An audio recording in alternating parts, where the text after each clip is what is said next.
అది కాదండి, రాత్రి నాకు కల వచ్చిందండి. ఏందో? ఏంటా?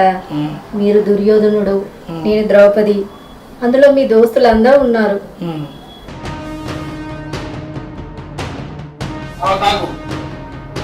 ఆచార్య దేవా, ఏమంటివి జాతిలకు మన సుఖసుకుని కింద నీ అర్హత లేదంటవా?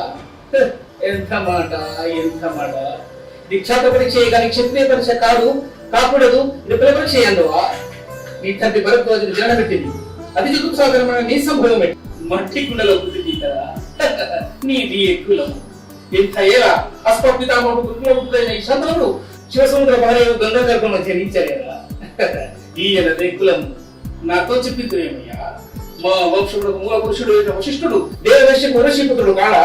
అతడు పెంచుకున్న కన్య అనుందమి అందు శక్తిని, అశక్తి చంద్రలందు పరాశరుని, ఆ పరాశరుడు పల్లెపడు స్మచ్చకంది అందు మా తాత వ్యాసుడిని, ఆ వ్యాసుడు విధవరాలపైన మా పితృపితామయ్య అంబికతో, మా తండ్రిని మా పితృపితామయ్య అంబాలికతో, మా ప్రియ తల్లి పాండురాజును మా ఇంటి దాసితో ధర్మ నిర్మాణ చూడడానికి కీర్తించబడుతున్నా ఏ విధంగా దేవుని కనలేదు.